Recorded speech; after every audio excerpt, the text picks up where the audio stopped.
ଏକ ବିଶାଳ ସବୁଜ ଜଙ୍ଗଲରେ ପଶୁପକ୍ଷୀମାନେ ଶାନ୍ତିପୂର୍ଣ୍ଣ ଭାବରେ ଜୀବନଯାପନ କରୁଥାନ୍ତି। ସତେ ଯେମିତି ତାଙ୍କ ପାଇଁ ଭଗବାନଙ୍କ ଏକ ଅବଦାନ। ପରସ୍ପର ଅତି ମଜାର ଜୀବନ ଚାଲିଥାଏ।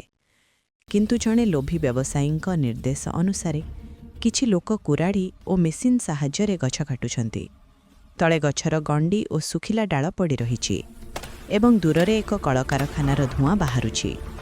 ଏକ ଜଙ୍ଗଲୀ ଗୁମ୍ଫା ପାଖରେ ବସି ବାଲିଆ ବିଶ୍ରାମ ନେଉଥାଏ। ଏହି ସମୟରେ ସୀମାରୂପକ ଶୁଆଟି ଉଡ଼ି ଉଡ଼ି ଆସି ଚିନ୍ତିତ ସ୍ୱରରେ ବାଘକୁ କହୁଛି, ବାଘ ମାମୁଁ, କିଛି ଲୋକ ଜଙ୍ଗଲ କାଟି ସଫା କରିଦେଲେଣି। ବାଲିଆ ବାଘଟି ସୀମା କଥା ଶୁଣି ତା ଆଖିରେ ଦୁଃଖ ଓ ମୁହଁରେ ଗଭୀର ଚିନ୍ତା କଲା ଯେ ଆମ ସମସ୍ତଙ୍କ ଭବିଷ୍ୟତ ଏବଂ ଜଙ୍ଗଲର ଭବିଷ୍ୟତ ପ୍ରତି ବିପଦ। ବାଘ ଓ ସମସ୍ତ ପଶୁପକ୍ଷୀ ଆସି ଦେଖିଲା ବେଳକୁ ମନୁଷ୍ୟମାନେ ମେସିନ୍ ଏବଂ କୁରାଢ଼ୀରେ ଜଙ୍ଗଲ କାଟିବାରେ ବ୍ୟସ୍ତ।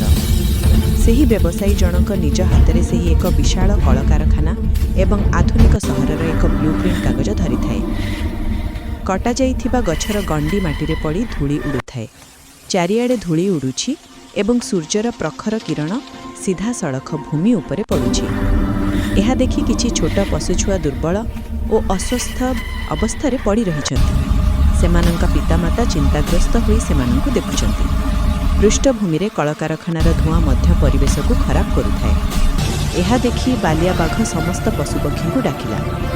ସମସ୍ତେ ଏକାଠି ହୋଇ ଶପଥ ନେଲେ, ଆମେ ଆମ ଘରକୁ ରକ୍ଷା କରିବାକୁ ହେବ। ସେମାନେ ଶାନ୍ତିପୂର୍ଣ୍ଣ ଭାବରେ ପ୍ରତିବାଦ କରିବାର ଏକ ଉପାୟ ବାହାର କଲେ। ବାଘ ବାଲିଆ ସମସ୍ତ ପଶୁପକ୍ଷୀଙ୍କ ସହ ଏକ ବିରାଟ ଗଛର ମୂଳରେ ବସି କିଛି ଚିହ୍ନ ଅଙ୍କନ କରି ସମସ୍ତଙ୍କୁ ବୁଝାଉଛି।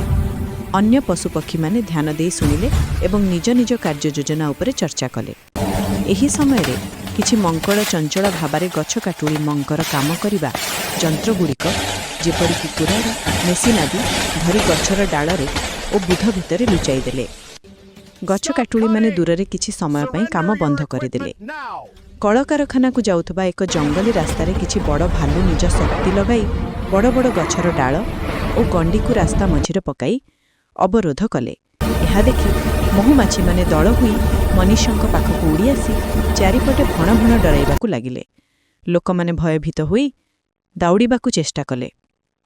ଏହାସବୁ ଦେଖି ମନୀଷ ଓ ତାର ଲୋକମାନେ ଆଶ୍ଚର୍ଯ୍ୟ ହୋଇଗଲେ। ସେମାନେ ଦେଖିଲେ ଯେ ଜଙ୍ଗଲ ନିଜେ ହିଁ ନିଜର ରକ୍ଷା କରୁଛି। ଜଙ୍ଗଲ କଟାଯାଇଥିବା ସ୍ଥାନରେ ମନୀଷ ମୁଣ୍ଡ ନୁଆଁଇ ଅନୁତାପ କରୁଛି। ତା ମୁହଁରେ ଦୁଃଖ ଓ ପରିବର୍ତ୍ତନର ଭାବ ଦେଖାଯାଉଛି। ମନୀଷ ସେଇ ଜଙ୍ଗଲ କାମ ବନ୍ଦ କଲା। ସେଠାକାର ପଶୁପକ୍ଷୀ ଓ ମନୀଷ ସାଙ୍ଗ ହୋଇ ପୁଣି ନୂଆ ଗଛ ଲଗାଇଲେ। ଜଙ୍ଗଲ ପୁଣି ଥରେ ସବୁଜ ଆଉ ସୁନ୍ଦର ହୋଇଗଲା। ପଶୁପକ୍ଷୀମାନେ ଖୁସିରେ ନାଚିଲେ। ଜଙ୍ଗଲ ହେଉଛି ଆମର ପ୍ରକୃତ ସମ୍ପତ୍ତି। ଏହାକୁ ରକ୍ଷା କରିବା ପ୍ରତ୍ୟେକ ମନୀଷର କର୍ତ୍ତବ୍ୟ। ଗଛ କାଟିବା ଅର୍ଥ ନିଜ ଗୋଡ଼ରେ ନିଜେ କୁରାଢ଼ୀ ମାରିବା ସଦୃଶ।